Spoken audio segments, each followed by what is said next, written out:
Ahmed Oumeri, le Robin des Bois kabyle de son vrai nom Ahmed Belaïd, est une figure emblématique de la résistance populaire en Kabylie durant la période coloniale française. Né en 1911 dans la région des Haït Bouadou, au pied du Djourdjoura, il grandit dans un contexte de pauvreté et de marginalisation imposé par l'ordre colonial. Très tôt confronté à l'injustice, il développe un rejet profond de l'autorité française. Engagé brièvement dans l'armée française pendant la Seconde Guerre mondiale, il déserte rapidement, estimant que cette guerre ne le concerne pas.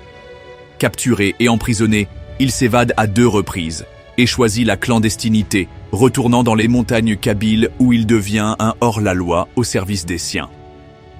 Surnommé le Robin des Bois kabyle, Ahmed Oumeri se distingue par ses actions de justice populaire.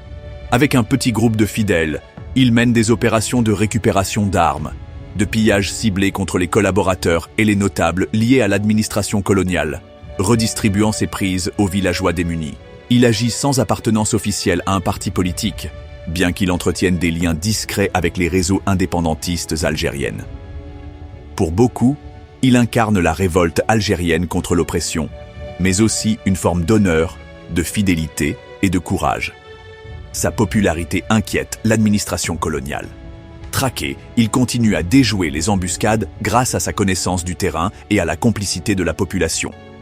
En 1947, alors qu'il est sur le point d'intégrer une structure révolutionnaire plus organisée, il est trahi par un compagnon, sous la promesse d'une amnistie française.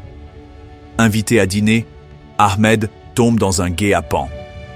Blessé, il tente de se défendre, mais succombe sous les balles. La mort d'Ahmed Oumeri marque la fin d'une époque, mais le début d'une légende.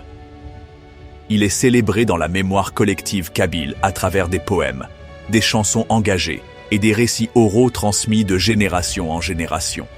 Symbole de la rébellion et de la dignité algérienne face à l'humiliation coloniale, il demeure l'un des héros populaires les plus aimés et les plus mythifiés de l'histoire algérienne.